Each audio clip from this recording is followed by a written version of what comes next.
Assalamualaikum warahmatullahi wabarakatuh. Yang terhormat kepada Pak Hasan Saifullah MAG selaku pengampu mata kuliah pengantar pembelajaran bahasa asing. Alhamdulillah, dalam kesempatan ini saya akan menjelaskan materi tentang prinsip-prinsip pembelajaran bahasa Arab sebagai bahasa asing. Ada apa saja sih prinsip-prinsipnya? Penasaran bukan? Baiklah, kita simak ya videonya. Selamat menonton. Ada 5 prinsip-prinsip pengajaran bahasa Arab. Apa saja itu? Yang pertama, prinsip prioritas. Penyampaian materi pengajaran dalam pembelajaran bahasa Arab harus memperhatikan prinsip-prinsip prioritas, yaitu mengajarkan, mendengarkan, dan bercakap sebelum menulis. Pertama, prinsip mendengar dan berbicara terlebih dahulu sebelum menulis. Prinsip ini berangkat dari asumsi bahwa pengajaran bahasa yang baik adalah pengajaran yang sesuai dengan perkembangan bahasa yang dialami pada manusia, yaitu setiap anak akan mengawali perkembangan bahasa dari mendengarkan dan memperhatikan. Kemudian, menirukan. Ada beberapa teknik melatih pendengaran atau telinga, yaitu guru mengucapkan kata-kata yang beragam, baik dalam bentuk huruf maupun kata. Kedua, guru melanjutkan materinya tentang bunyi huruf yang hampir sama seperti za, zai, sin, shin, ha, ha, ain, al, dan seterusnya. Selanjutnya, mengajarkan kalimat sebelum mengajarkan bahasa. Dalam mengajarkan struktur kalimat atau jumlah, sebaiknya seorang guru memberikan hafalan teks bacaan yang mengandung kalimat sederhana dan susunannya benar. Kedua, prinsip korektisitas. Seorang guru tidak hanya menyalahkan peserta didik, tetapi ia juga harus melakukan pembetulan dan membiasakan peserta didik untuk kritis dalam pengajaran fonetik, sintaksis, dan semiotik. Korektisitas pengajaran fonetik dapat dilakukan melalui latihan pendengaran dan ucapan. Jika peserta didik masih sering melafalkan bahasa ibu, maka guru harus menekankan latihan melafalkan pada menyimak bunyi huruf Arab. Korektisitas dalam pengajaran sintaksis perlu diketahui bahwa struktur kalimat dalam bahasa satu dengan bahasa yang lainnya pada umumnya terdapat banyak perbedaan. Misalnya, dalam bahasa Indonesia, kalimat selalu diawali dengan kata benda atau subjek. Akan tetapi, dalam bahasa Arab, kalimat bisa diawali dengan kata kerja atau fi'il. 3. Prinsip berjenjang. Ada 3 kategori prinsip berjenjang, yaitu pergeseran dari konkret ke abstrak, dari yang global ke yang detail, dari yang sudah diketahui ke yang belum diketahui. Ada kesinambungan antara apa yang telah diberikan sebelumnya dengan apa yang akan diajarkan selanjutnya. Dan ada peningkatan bobot pengajaran terdahulu dengan yang selanjutnya, baik jumlah jam maupun materinya. Berikut ini adalah beberapa jenjang pengajaran dari materi-materi bahasa Arab, yaitu pertama, jenjang pengajaran mufrodat. Pengajaran kosakata hendaknya mempertimbangkan dari aspek penggunaannya bagi peserta didik, yaitu diawali dengan memberikan materi kosakata yang banyak digunakan dalam keseharian dan berupa kata dasar. Kedua, jenjang pengajaran qawaid atau morfem. Dalam pengajaran qawaid, baik qawaid nahu maupun qawaid shorof, juga harus mempertimbangkan kegunaannya dalam percakapan atau keseharian. 3. Tahap pengajaran makna. Dalam pengajaran makna, kalimat atau kata-kata, guru hendaknya memulainya dengan memilih kata-kata atau kalimat yang paling banyak digunakan atau ditemui dalam keseharian. Selanjutnya, keempat, prinsip pembelajaran kebermaknaan. Prinsip pembelajaran kebermaknaan meyakini pentingnya faktor ini dalam belajar untuk menjadikan peserta didik menyerap pelajaran secara lebih lama daripada belajar secara hafalan. Misalnya, dalam mengajar kosakata maupun gramatika, guru sebaiknya mengajarkannya dalam konteks. Kelima, prinsip pujian atau imbalan. Prinsip pujian atau imbalan menegaskan bahwa manusia secara universal terdorong untuk melakukan sesuatu karena ada imbalan. Guru seringkali lupa akan hal ini sehingga mereka kebanyakan kikir dalam memberikan reward dalam bentuk pujian yang sebenarnya pada konteks-konteks tertentu diperlukan.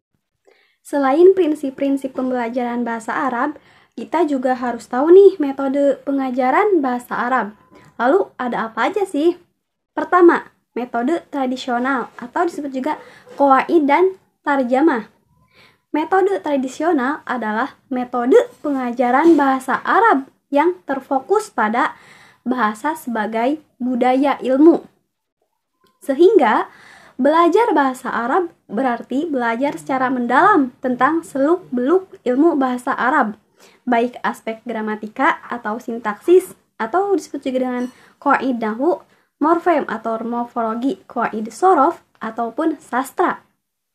Metode tradisional dipertahankan karena tujuan pengajaran bahasa Arab tampaknya pada aspek budaya atau ilmu, terutama nahwu dan ilmu sorof.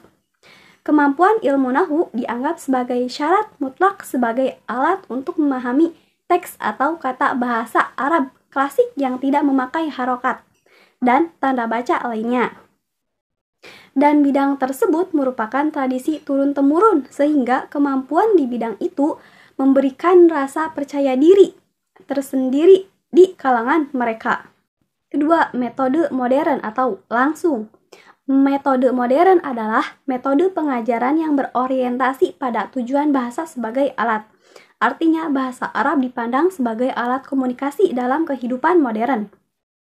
Sehingga, inti belajar bahasa Arab adalah kemampuan untuk menggunakan bahasa Arab secara aktif dan mampu memahami ucapan atau ungkapan dalam bahasa Arab. Munculnya metode ini didasari pada asumsi bahwa bahasa adalah sesuatu yang hidup. Oleh karena itu, harus dikomunikasikan dan dilatih terus, sebagaimana anak kecil belajar bahasa.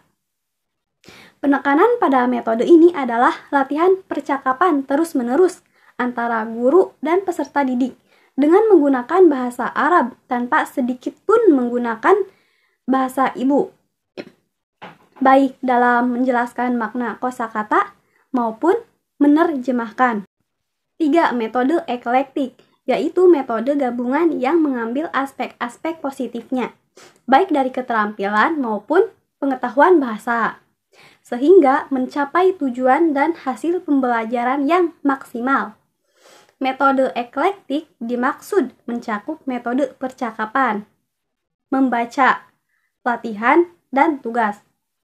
Desain pembelajarannya mencakup 1. Keterampilan mendengar dan berbicara atau istima' dan kalam. 2. Teks percakapan yang komunikatif dan kontekstual. 3. Mufrodat. 4. Tadribat atau pelatihan. Nah, teman-teman juga harus tahu loh, ada 4 prinsip utama dalam belajar bahasa asing. Yaitu 1. Prinsip motivasi belajar yang benar. Ada 4 karakteristik dalam kuadran tersebut, yaitu ideologis, praktikal, integratif, dan instrumental. Kuadran pertama yaitu praktikal instrumental. Pada kuadran ini, motivasi seseorang dalam belajar bahasa asing biasanya berasal dari faktor eksternal, berupa tuntutan, perintah, paksaan, atau keharusan. Misalnya, karena tinggal di luar negeri, maka harus belajar bahasa negara tersebut untuk bisa bertahan hidup. Kuadran 2, praktikal integratif. Di kuadran ini, motivasi seseorang dalam belajar bahasa asing hanya didasarkan pada fungsi kepraktisan kasual dalam memahami bahasa tersebut. Biasanya mereka yang berada di kuadran ini belajar bahasa asing karena dorongan motivasi hobi kasualnya. Misalnya, hanya supaya bisa mengerti percakapan dalam bahasa asing. Biasanya mereka yang belajar atas dasar motivasi ini. Penguasaan materi juga cukup acak, bahkan bisa juga hanya bertumpu pada satu karakteristik yang itu-itu saja. Kuadran 3. Ideologis instrumental. Di kuadran ini, motivasi seseorang dalam belajar bahasa asing didasari pada rasa kesukaan terhadap bahasa tersebut. Biasanya dorongan belajarnya didasari oleh motivasi positif, bahwa dirinya memang menyukai bahasa tersebut. Kuadran 4. Ideologis integratif. Di kuadran ini, motivasi seseorang dalam belajar bahasa asing didasari pada rasa kecintaan yang mendalam terhadap bahasa tersebut. Dinamika budaya, aspek sosial, maupun historis dari penutur bahasa asing tersebut. 2. Prinsip rencana persiapan yang terukur. Mempelajari bahasa asing itu tidak bisa sembarangan. Perlu ada perencanaan yang matang dalam belajar bahasa asing, agar usaha dan energi tersalurkan dengan tepat. 3. Prinsip proses belajar yang tepat. Setelah motivasi dan persiapan sudah mantap, baru deh masuk ke proses belajar. Dalam memulai belajar, kalian harus memerhatikan hal-hal berikut. Pertama, kosakata. Kosakata mau tidak mau harus dihafal. Gimana caranya? Mulai dari kosakata sehari-hari. 2. Tata bahasa. Tata bahasa yang harus dipelajari meliputi fonologi atau cara ucap, morfologi atau cara membentuk kata, sintaksis atau aturan kalimat, fonetik atau bunyi dan simbol, semantik atau pemahaman makna, serta pragmatika atau pemaknaan konteks. Semua itu adalah aspek yang perlu dipelajari kalau kalian mau penguasaan bahasa kalian betul-betul menyeluruh. Terakhir, praktik. Praktik dalam belajar bahasa meliputi membaca, menulis, berbicara, dan mendengarkan. Keempat, prinsip maintenance. Maintenance atau pemeliharaan itu penting loh. Mungkin di antara kalian pernah lihat orang yang dulunya jago bahasa tertentu, tapi setelah beberapa lama kemampuannya menurun. Itu disebabkan oleh minimnya atau ketiadaan pemeliharaan bahasa. Berikut ini beberapa hal yang bisa dilakukan dalam upaya memelihara kemampuan berbahasa.